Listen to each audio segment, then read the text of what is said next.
Hello Samaritans बच्चों, आज हम लोग डिस्कस करने जा रहे हैं जेईई एडवांस के फिजिक्स के PYQs। ये हम लोग बच्चों डिस्कस करेंगे 2000 से लेकर 2025 तक का, राइट। तो चलिए बिना कोई डिले करते हुए स्टार्ट करते हैं। हम आज बच्चों डिस्कस करने जा रहे हैं इलेक्ट्रोस्टैटिक्स, और इसमें जो हम टॉपिक वाइज डिस्कशन करेंगे, आज हमारा टॉपिक है इलेक्ट्रिक चार्ज एंड फील्ड। क्या है? इलेक्ट्रिक चार्ज एंड फील्ड का टॉपिक है। ओके, ये रहा हमारे पास।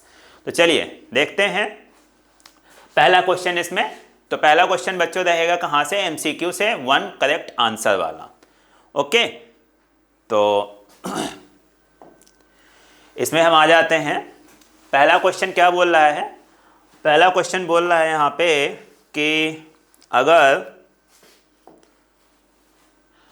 Consider a neutral conducting sphere, right. हमारे पास क्या है? एक न्यूट्रल कंडक्टिंग स्फीयर है।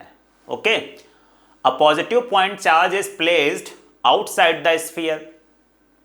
तो उस स्फीयर के बाहर क्या रखा गया है? पॉजिटिव पॉइंट चार्ज रखा गया है। अब क्या पूछ रहा है? देन ऑप्शंस क्या दिए गए हैं? Negative and then net charge on the sphere is कितना होगा? Negative and distributed uniformly over the surface of the sphere, right. Negative and appears only at the point on the sphere closest to the point charge. अब बच्चों सबसे पहले देखते हैं कि अगर हम कोई पॉइंट चार्ज रखेंगे, ओके, कहाँ पे? एक न्यूट्रल कंडक्टिंग स्फीयर के पास, तो देखते हैं क्या होता है। ओके, तो इसके लिए मैं क्या करता हूँ, सबसे पहले एक मैं यहाँ पे स्फीयर बना लेता हूँ। तो ये हमारे पास क्या आ गया? ये एक स्फीयर आ गया। ये क्या है? कंडक्टिंग स्फीयर है। ओके, अब कंडक्टिंग स्फीयर के पास में हमने क्या रखा है? एक पॉजिटिव चार्ज रखा है, पॉजिटिव पॉइंट चार्ज रखा है। ओके, तो पॉजिटिव पॉइंट चार्ज हम रखेंगे यहाँ पे। जैसे हमने क्या किया, इस जगह पे हमने पॉजिटिव पॉइंट चार्ज रख लिया, ये प्लस है, राइट, प्लस ये यहाँ पे आया। तो ये क्या करेगा बच्चों? ये इस कंडक्टिंग स्फीयर के नेगेटिव चार्ज को, मतलब इलेक्ट्रॉन्स को अपनी तरफ अट्रैक्ट करेगा। तो ये वाला पोर्शन इधर क्या हो जाएगा? नेगेटिवली चार्ज हो जाएगा, और दूसरी साइड वाला पोर्शन क्या हो जाएगा? ये पॉजिटिवली चार्ज हो जाएगा, राइट। तो इस तरीके से हमारे पास क्या आया? नेगेटिव और पॉजिटिव चार्जेस का सेपरेशन तो हो गया। बट अगर उसने पूछा है यहाँ पे कि net charge on the sphere, तो बच्चों net charge on the sphere तो अभी भी 0 ही है। क्यों? क्योंकि चार्जेस का सेपरेशन हुआ है, चार्ज का डेवलपमेंट यहाँ पे नहीं हुआ है। हमने चार्ज नहीं किया है कंडक्टिंग स्फीयर को, राइट। तो इस वजह से इसके ऊपर नेट चार्ज अभी भी 0 होगा। तो हमारे पास करेक्ट ऑप्शन क्या आता है? 0 आ जाता है। ओके, क्लियर सभी को? तो इस तरीके से हमें ये क्वेश्चन करना था बच्चों। जेईई एडवांस 2007 में पूछा गया था। कब? 7 में। चलिए बच्चों, तो सेकंड क्वेश्चन से हम स्टार्ट करते हैं। क्या बोल रहा है कि 2 beads each with charge Q and mass M are on a horizontal frictionless non-conducting circular hoop of radius R. One of the bead is glued to the hoop at some point while the other one performs small oscillations about its equilibrium position along the hoop. The square of the angular frequency. तो बच्चों यहाँ पे हमें क्या निकालना है? Angular frequency का square निकालना है, राइट। तो सबसे पहले बच्चों प्रॉब्लम को हम क्या करते हैं? डायग्राम पे जब बना लेते हैं, इसका डायग्राम देखते हैं क्या है, फिर इस प्रॉब्लम को हम क्या करते हैं? सॉल्व करते हैं। ओके, तो इसके लिए सबसे पहले हम एक सर्कुलर हुक बनाते हैं। ओके, तो सर्कुलर हुक बनाने के लिए हम क्या करते हैं? ये हमने एक सर्कल बना लिया यहाँ पे। सबसे पहले तो ये बच्चों हमारे पास एक आ गया सर्कल। ओके, ये सर्कल हमने बना लिया, और इसके ऊपर एक हम क्या कर लेते हैं? एक हम चार्ज रख लेते हैं टॉप पॉइंट पे। ओके, यहाँ पे हमारे पास एक चार्ज आ गया Q टॉप पॉइंट पे, राइट। और एक चार्ज हमारे पास आ गया फारदेस्ट डिस्टेंस पे रहेगा। क्यों? क्योंकि दोनों के ऊपर पॉजिटिव चार्ज या नेगेटिव चार्ज जो भी रख लो, पोलैरिटी सेम है तो क्या करेगा, रिपल्शन करेगा। तो रिपल्शन करके क्या करेगा, फारदेस्ट पॉइंट पे रहेगा। और फारदेस्ट पॉइंट सर्कल के ऊपर क्या होते हैं, डायमेट्रिकली अपोजिट एंड्स होते हैं, राइट। तो क्या होगा, दोनों डायमेट्रिकली अपोजिट एंड पे अपने आप को लोकेट करेंगे। ओके, तो यहाँ पे हम डायमेट्रिकली अपोजिट एंड्स बना लेते हैं। ये हमारे पास आ गया ऊपर की तरफ, राइट, और एक हमने ये यहाँ पे बना लिया डायमीटर। ओके, अब यहाँ पे दूसरा वाला यहाँ पे होगा हमारे पास चार्ज, राइट। तो इसको हम जरा यहाँ पे नीचे बना लेते हैं, ये आ गया हमारे पास Q। ओके, अब इससे क्या करते हैं, थोड़ा सा हम डिस्टर्ब करते हैं, ठीक है। तो जब डिस्टर्ब करेंगे तो हमें क्या करना पड़ेगा, हम एक और लाइन बना लेते हैं, ठीक है। तो सपोज करते हैं हमने ये एक और लाइन बना ली, राइट, यहाँ पे है। अब अगर यहाँ पे है चार्ज तो क्या होगा, ये इसी लाइन के डायरेक्शन में इधर की तरफ फोर्स लगाएगा, ये आ गया। और डायमेट्रिकली अपोजिट एंड पे ये इसी डायरेक्शन में क्या लगाएगा, फोर्स लगाएगा, इस तरीके से, राइट। तो ये हमारे पास क्या हो गया, ये हमारे पास इस जगह पे चार्ज आ गया, क्यों, और ये इलेक्ट्रोस्टैटिक फोर्स Fe लगाएगा इधर की तरफ, राइट। अब हम आ जाते हैं, ज़रा देखते हैं, ये हमारे पास क्या हो गया, ये हो गया इसका सेंटर, राइट। अब ये डिस्टेंस बच्चों हमें निकालनी है। रेडियस कितनी दे रखी है इसकी, r दे रखी है, ओके। तो ये हमारे पास इस वाले पॉइंट को हम क्या करते हैं, ज़रा मिलाते हैं भी, किस वाले पॉइंट को, इन दोनों पॉइंट को, सेंटर को और इस वाले पॉइंट से मिला देते हैं ज़रा हम, ओके। तो सपोज करते हैं हमारे पास ये वाला जो एंगल है, कौन सा एंगल, ये वाला जो एंगल है, ये वाला एंगल थीटा है। अगर ये एंगल थीटा है तो ये वाला एंगल भी थीटा आ जाएगा, और ये वाला अगर एंगल थीटा है तो ये वाला एंगल हमारे पास ज्योमेट्री से 2 थीटा आ जाएगा, राइट। क्या आ जाएगा, 2 थीटा आ जाएगा, ओके। अब हमें क्या करना है, हमें इस डायरेक्शन में निकालना है फोर्स। जरा इसी वाले को हम फिर से आगे की तरफ, हम इस फोर्स को इस रेडियस की डायरेक्शन और उसके टेंजेंट की डायरेक्शन में हम क्या करते हैं, रिजॉल्व कर लेते हैं। क्या करते हैं, रिजॉल्व कर लेते हैं। तो रिजॉल्व करके देखते हैं भाई क्या आ रहा है हमारे पास। तो ये हमने क्या किया, यहाँ पे ये हमने एक पार्ट ये कर दिया और एक पार्ट हमने ये कर दिया टेंजेंट की डायरेक्शन में। इसको बच्चों यहीं पे लगा लेते हैं।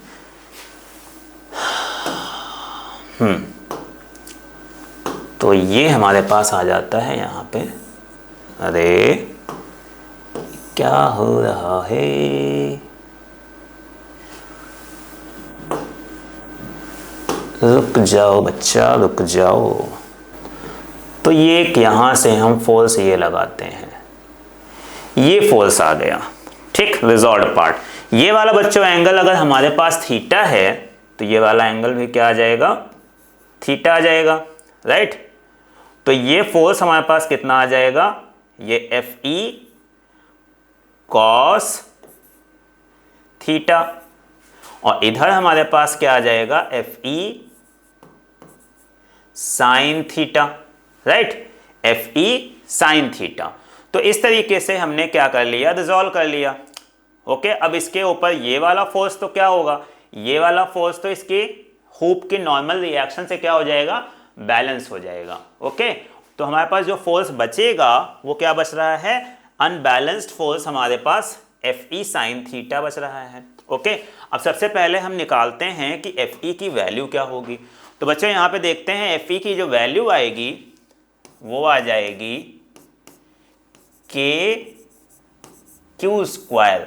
अपॉन ये वाली डिस्टेंस अगर हमने r ले ली है, ठीक है, तो ये हमारे पास क्या आ जाएगी, KQ² अपॉन r²। इसे इक्वेशन हम 1 ले लेते हैं, ओके। और यहाँ से हमारे पास r की वैल्यू क्या आ जाएगी। अब r की वैल्यू बच्चों निकालने के लिए हम क्या करते हैं, इसके ऊपर एक परपेंडिकुलर ड्रॉप कर लेते हैं, ठीक है। जब परपेंडिकुलर ड्रॉप करेंगे, ये वाला एंगल थीटा है, ओके। तो ये हमारे पास क्या आ जाएगा, ये आ जाएगा यहाँ से लेके यहाँ तक का डिस्टेंस आ जाएगा कितनी, 2r कॉस थीटा, कहाँ से कहाँ तक का, यहाँ से लेके यहाँ तक का। ये डिस्टेंस हमारे पास आ जाएगी कितनी, 2r cos थीटा। ये किसके इक्वल है, स्मॉल r के इक्वल है। ओके, ये यहाँ से r cos थीटा प्लस ये वाली भी r cos थीटा, तो टोटल कितनी आ गई, 2r cos थीटा। ये हमारे पास आ गई वैल्यू, किसकी आ गई वैल्यू, ये हमारे पास वैल्यू आ गई स्मॉल r की। ओके, अब हम देखते हैं जरा यहाँ पे कि फोर्स हमारे पास ये कितना है। ठीक, तो ये हम जरा आ जाते हैं net force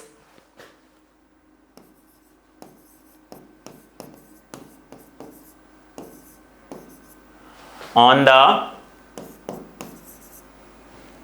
charged particle on the bead, ये हमारे पास आ जाएगा F is equal to F E cos sine theta, F E sine theta. Okay, F E sine theta है। ठीक है, चलिए तो जरा देखते हैं एफ ई की वैल्यू रख लेते हैं अभी हम यहाँ पे। तो एफ ई की जब वैल्यू रखेंगे तो ये हमारे पास क्या आ जाएगी, एफ ई की वैल्यू हमारे पास है K Q square upon R square.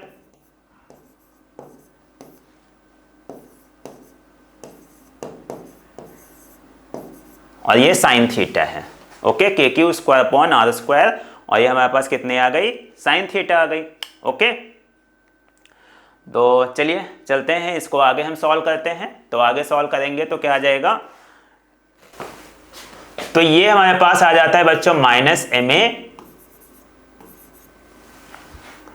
अब एस एच एम सॉल्व करने की बच्चों कंडीशन होती है कि अगर इधर हमने क्या किया, डिस्प्लेस किया, पिछले वाली स्लाइड में हम आ जाते हैं। तो पिछले वाली स्लाइड में हम आके देखते हैं क्या हुआ कि ये पार्टिकल डिस्प्लेस किया। ठीक है, तो फोर्स इधर लग रहा है, डिस्प्लेसमेंट उधर हो रहा है, तो फोर्स डिस्प्लेसमेंट के क्या है, अपोजिट डायरेक्शन में है। तो यहाँ पे हम एफ इज इक्वल टू क्या लिखेंगे, माइनस एम ए लिखेंगे। ओके, तो ये हमारे पास क्या आ गया, minus M A is equal to K Q square upon R square sine theta is equal to K Q square upon R square sine theta. अब बच्चों यहाँ पे आर की हम वैल्यू रख लेते हैं।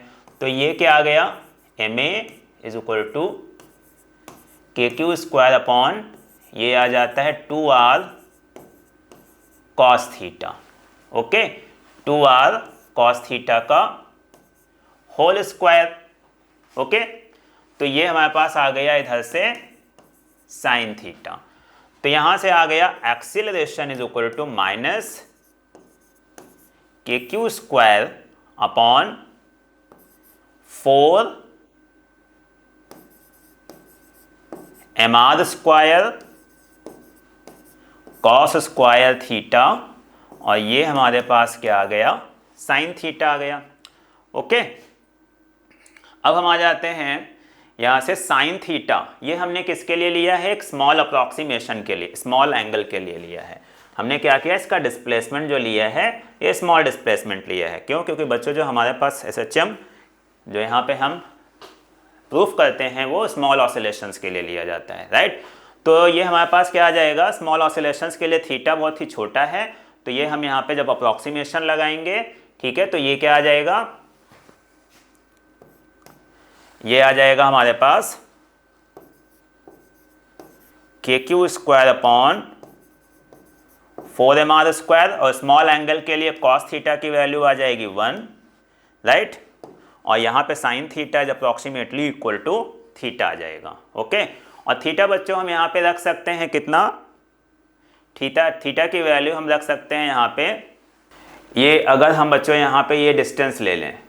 ओके, ये सपोज करते हैं हमारे पास कितना है, x है, कितना है ये x है, मीन पोजीशन से इसका डिस्प्लेसमेंट कितना हुआ, x हुआ। तो 2 थीटा इज इक्वल टू यहाँ पे क्या आ जाएगा, 2 थीटा इज इक्वल टू आ जाएगा x अपॉन r आ जाएगा, कितना आ जाएगा, x upon r, angle is equal to r upon radius आ जाएगा। ठीक है, क्योंकि एंगल बहुत छोटा है तो हम ये जब छोटा लेंगे एंगल तो बहुत ही क्लोज इसके रहेगा, right.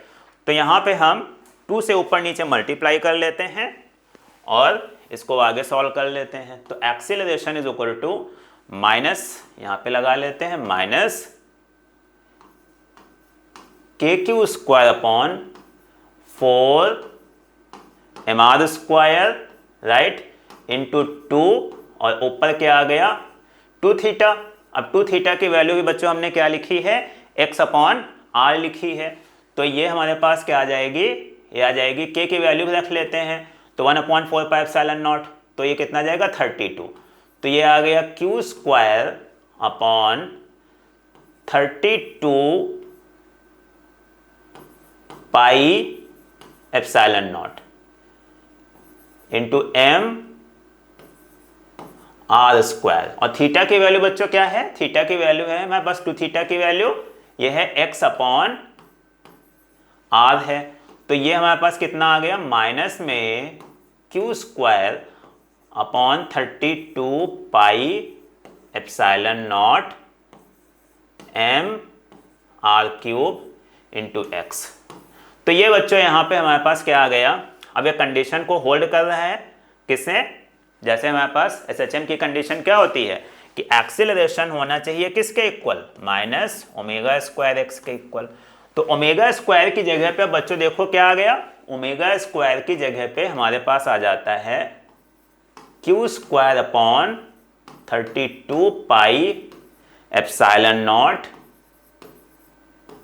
M R cube. Okay, तो बच्चों यही हमारे पास क्या बन जाता है, ये हमारे पास आंसर बन जाता है। ओके, कोई डाउट है किसी को? चलिए देखते हैं कौन सा ऑप्शन इसमें करेक्ट आया।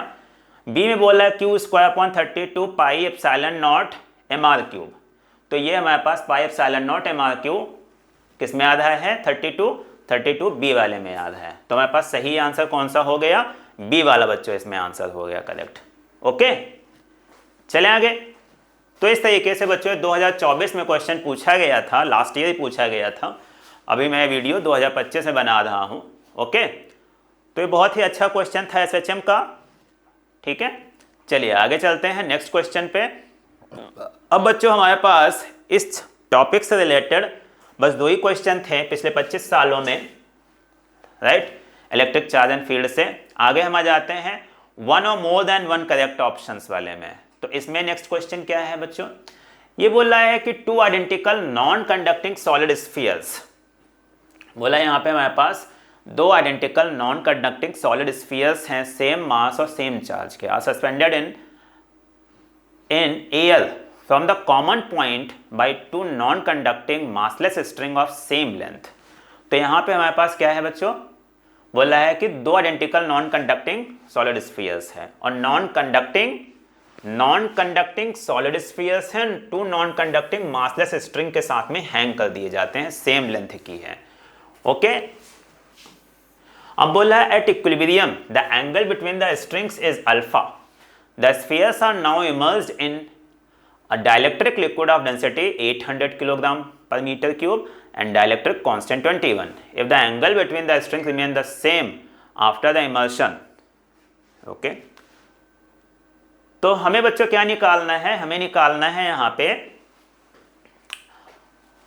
Electric force between the spheres remain unchanged, electric force between the spheres reduced, mass density और टेंशन के बारे में पूछ रहा है। तो सबसे पहले बच्चों यहाँ पे हम क्या करते हैं, प्रॉब्लम का एक डायग्राम बनाते हैं और फिर इसे हम सॉल्व करते हैं।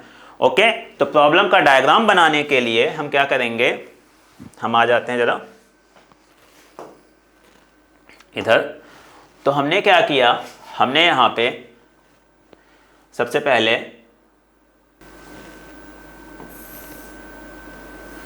एक हमने ये बना लिया इधर और एक हमने इधर ये बना लिया, ये 2 पार्टिकल सेम लेंथ की स्ट्रिंग से हैंग कर रहे हैं यहाँ से, और इन दोनों के बीच का एंगल कितना है, अल्फा है। कितना है एंगल, यहाँ पे अल्फा दे रखा है, तो ये यहाँ पे दोनों के बीच का एंगल अल्फा दिया गया है। ओके, सपोज करते हैं लेंथ कितनी है, L है हमारे पास। ठीक है, अब क्या आ जाता है, अब ये हमारे पास सपोज करते हैं ये पार्टिकल एक आ गया, ये दूसरा आ गया, सॉलिड स्फीयर्स, राइट। इन दोनों के ऊपर चार्ज हमारे पास कितना है, सपोज कर लेते हैं चार्ज हमारे पास है Q, राइट, यहाँ पर भी Q है। ओके, अब इनके ऊपर देखते हैं फोर्सेस कौन कौन से लगेंगे। तो इसके ऊपर फोर्स अभी हमारे पास लगेगा, एक तो ये mg, एक इधर लगेगा mg, दोनों के ऊपर mg लगेगा, राइट, और इधर ये इलेक्ट्रोस्टैटिक रिपल्शन लगेगा। ओके, तो ये सपोज करते हैं इन दोनों के बीच का जो डिस्टेंस है वो x है। ओके, तो ये इसके ऊपर इधर हमारे पास आ जाएगा इलेक्ट्रिक फोर्स लगेगा और इधर हमारे पास टेंशन T लगेगा। यही सेम कंडीशन इधर की भी रहेगी, टेंशन T और इधर F इलेक्ट्रिक, राइट। तो बच्चों ये हमारे पास कंडीशन है, इस तरीके से यहाँ पे फोर्सेस लग रहे हैं। ओके, अब हमारे पास एक यहाँ से अगर देखा जाए तो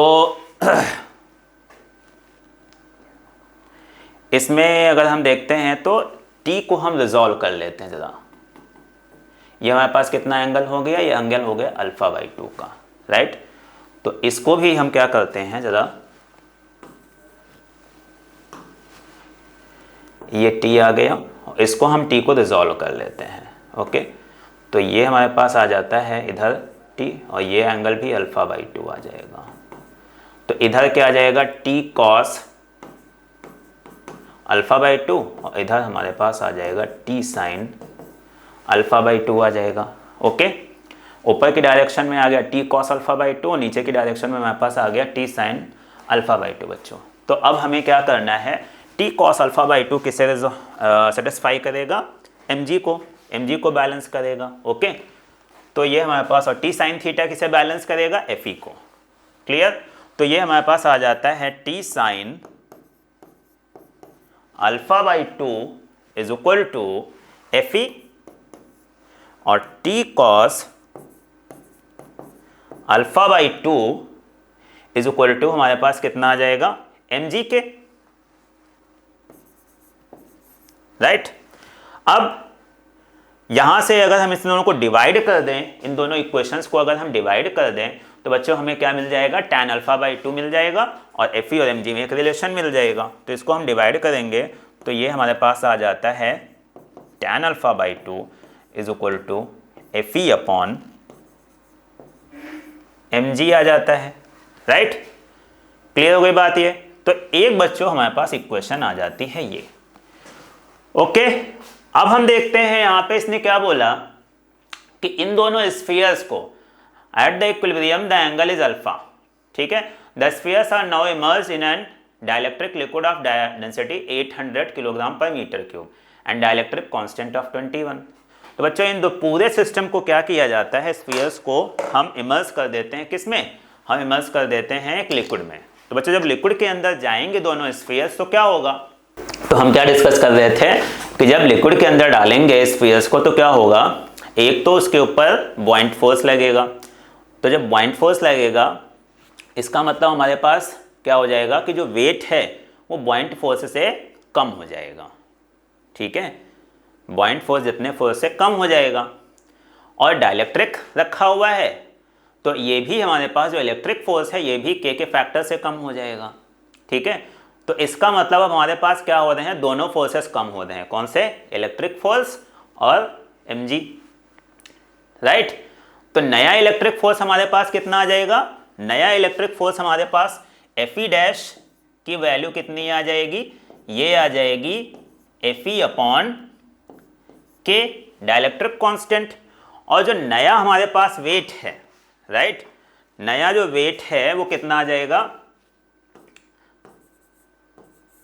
mg डैश, मास तो सेम ही रहने वाला, g डैश की वैल्यू जो है हमारे पास g इफेक्टिव चेंज हो जाएगा। ये क्या आ जाएगा, ये आ जाएगा mg minus buoyant force, okay, mg minus buoyant force आ जाएगा नया।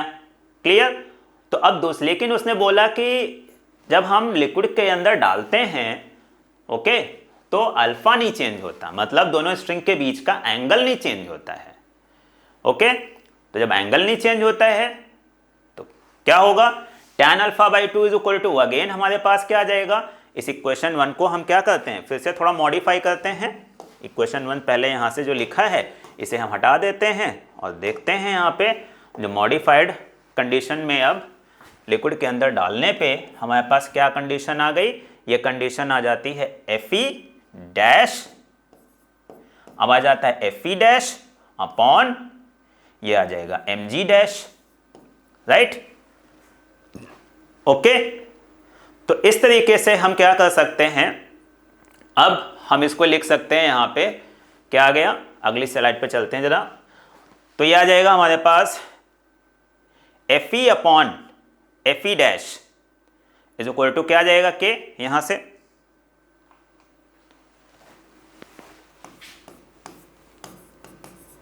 Fe अपॉन Fe डैश, इसी को हम सॉल्व करते हैं, Fe upon Fe dash is equal to mg upon mg dash, mg upon mg dash. अब बच्चों इस वाली इक्वेशन से जरा हम देखें Fe अपॉन Fe डैश की वैल्यू कितनी है, k है, राइट। तो इसे हम जरा लिख लेते हैं k, ओके। तो ये आ गया k, ओके, और ये हमारे पास आ जाता है mg अपॉन mg डैश की वैल्यू जरा लिख लेते हैं हम। mg डैश की वैल्यू क्या थी, mg माइनस fb। तो ये हमारे पास था mg माइनस fb, ओके। अब ये हमारे पास क्या आ जाएगा, ये आ जाएगा हमारे पास k इज इक्वल टू ये आ गया, या फिर हम ऐसे लिख सकते हैं 1 upon k is equal to आ जाएगा 1 minus fb upon mg, right, fb upon mg, okay. अब 1 upon k is equal to 1 minus fb की वैल्यू बच्चों क्या होती है, fb buoyant force, buoyant force होता है हमारे पास volume of the object, okay, density of the object, sorry density of liquid, okay. तो यहाँ पे हमारे पास क्या है, डेंसिटी लिक्विड की दे रखी है 800, राइट, यही हम आगे यूज करेंगे, okay. Density of liquid into G, right. Mass भी हम निकालेंगे तो v और ये रो नॉट, ऑब्जेक्ट की डेंसिटी इंटू जी। तो ये v से v कैंसिल, g से g कैंसिल, ओके। तो यहाँ से हमारे पास क्या आ जाता है, 1 upon k is equal to 1 minus rho L upon rho naught, ठीक। अब 1 अपॉन के हमें निकालना क्या था, हमें निकालना था यहाँ पे मास डेंसिटी ऑफ स्फीयर, ये निकालनी थी। निकाल के देखते हैं बच्चों क्या है। तो सबसे पहले वैल्यूज रखते हैं, k की वैल्यू 21 है और लिक्विड की डेंसिटी 800 है। तो k की वैल्यू 21 है माइनस 800 अपॉन रो नॉट की वैल्यू हमें निकालनी है, ओके। तो ये हमारे पास आ गया। अब जरा इसे हम सॉल्व कर लेते हैं, इसको हम इधर ले जाते हैं। तो ये क्या आ गया, 800 upon rho naught is equal to 1 minus 1/21, that is, इसको हम इधर ही लिख लेते हैं, 800 upon rho naught is equal to 20 upon 21। तो ये कैंसिल आउट हो जाएगा और ये हमारे पास आ जाएगा 40। तो रो नॉट की वैल्यू हमारे पास कितनी आ गई, 840 आ जाती है। तो बच्चों ये वाला हमारे पास जो ऑप्शन था, ऑब्जेक्ट की डेंसिटी कितनी है, स्फीयर की डेंसिटी 840, तो ये वाला करेक्ट ऑप्शन आ जाता है, ओके, क्लियर। फिर क्या पूछ रहा है यहाँ पे कि electric force between the spheres remain unchanged. तो ये तो बच्चों जो है गलत है, इलेक्ट्रिक फोर्स तो हम देख ही रहे हैं, स्फीयर्स के बीच हमारे पास क्या हो गया, चेंज हो गया, तो ये गलत हो गया। Electric force between the spheres reduces, yes reduce हो जाता है, ये वाला सही है।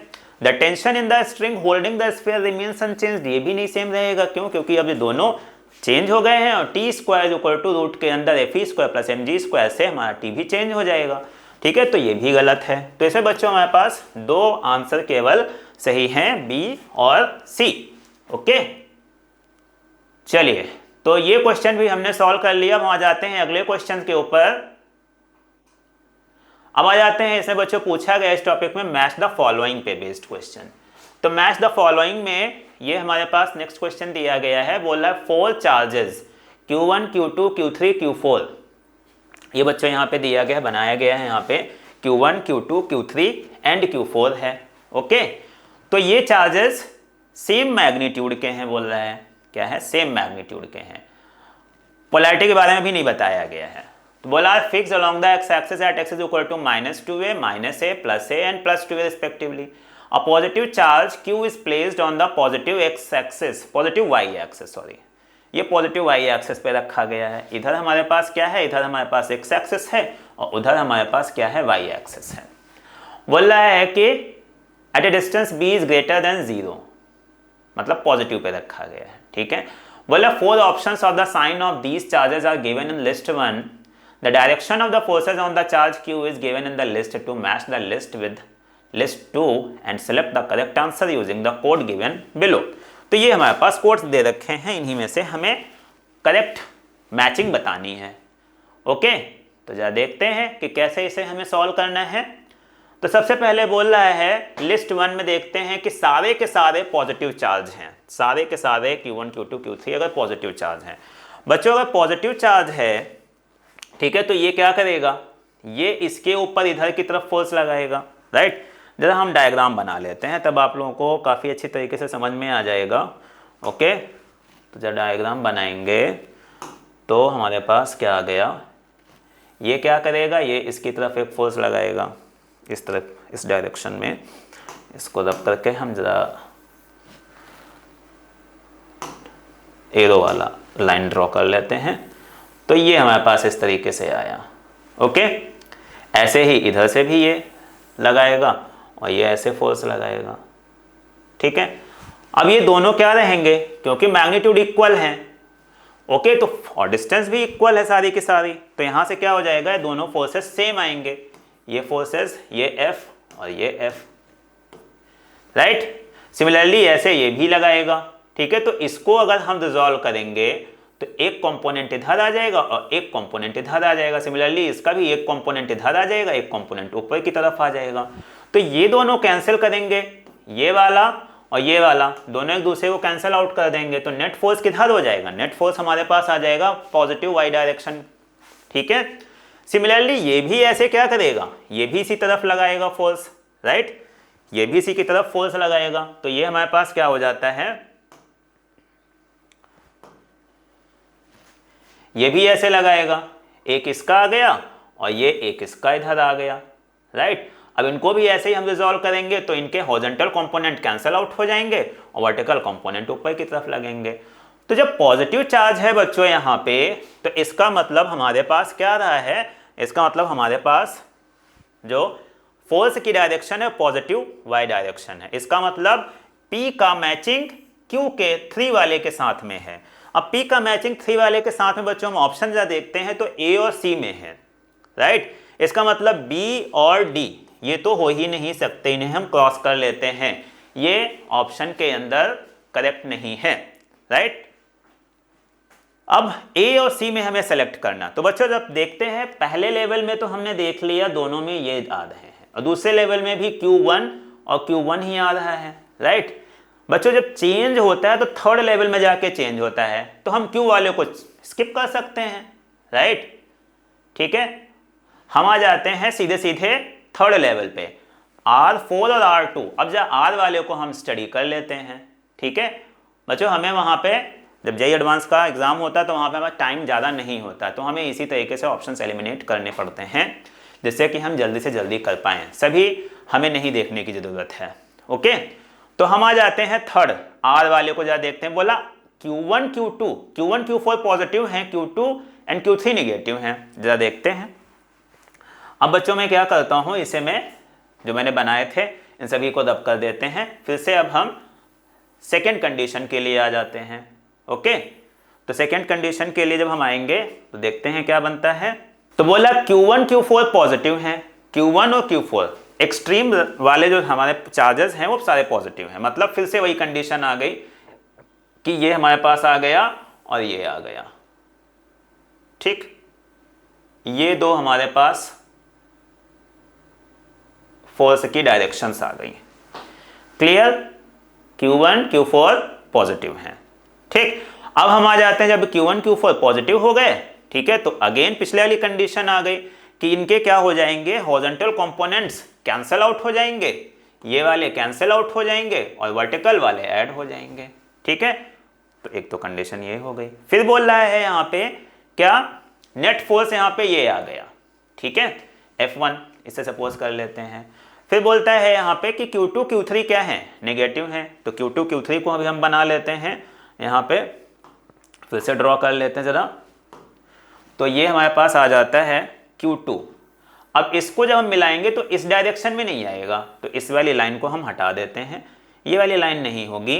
हमारे पास फोर्सेस अट्रैक्टिव होंगे इस केस में, राइट। क्या होंगे, अट्रैक्टिव होंगे फोर्सेस। तो जब हम अट्रैक्टिव वाले बनाते हैं भी, ये हमने बना ली लाइन और ये हमने लाइन बना ली, ठीक है। अब इसमें क्या हो जाएगा, इसमें हमारे पास अट्रैक्टिव फोर्स इधर आ जाएंगे, ये वाले हो गए, ये आ गया, ये आ गया। इन दोनों का भी हॉरिजॉन्टल कंपोनेंट क्या हो जाएगा, इधर आएगा, और ये दोनों क्या करेंगे, कैंसिल आउट करेंगे। वर्टिकल कंपोनेंट इधर अपोजिट डायरेक्शन में, नेगेटिव वाई डायरेक्शन में आ जाएगा। ये इसे हम सपोज करते हैं F2 बच्चों। लेकिन F2 की वैल्यू क्या होगी, बड़ी होगी। क्यों बड़ी होगी, क्योंकि डिस्टेंस क्या है, डिस्टेंस कम है, और कम डिस्टेंस पे ज्यादा फोर्स लगेगा। यहाँ पे डिस्टेंस क्या थी, ज्यादा थी, तो फोर्स कम हो जाएगा, राइट। तो ये कम डिस्टेंस है, कम डिस्टेंस पे ज्यादा फोर्स आ जाएगा, तो इसका मतलब F2 की value, F2 is greater then F1, okay. F2 is greater then F1, clear. तो जब F2 F1 के बड़ा हो जाएगा तो नेट फोर्स किधर आ जाएगा, नेगेटिव वाई डायरेक्शन में आ जाएगा, ठीक। तो ये हमारे पास R का किसके साथ में है मैचिंग, R का मैचिंग है, R की मैचिंग है फोर्थ के साथ में। तो अब देख लेते हैं, R की मैचिंग फोर्थ के साथ में, ये वाला सही, ठीक। तो इसका मतलब हमारे पास करेक्ट ऑप्शन क्या आ गया, ये वाला आ गया, ओके। तो इस तरीके से बच्चों हमें क्या करना था, ये वाला क्वेश्चन करना था। ये वाला बच्चों जेईई एडवांस 2014 में पूछा गया, 2014 में पूछा गया है, ओके। तो बच्चों आज हम लोगों ने कितने क्वेश्चन डिस्कस किए, 4 क्वेश्चन डिस्कस किए, ठीक है। अब हम अगली वीडियो में इसके नेक्स्ट टॉपिक पे आएंगे, इलेक्ट्रोस्टैटिक्स के, और हम 2000 से लेके 2025 तक के जो और क्वेश्चंस हैं उनको हम डिस्कस करेंगे। चलिए, till then, thank you, bye bye.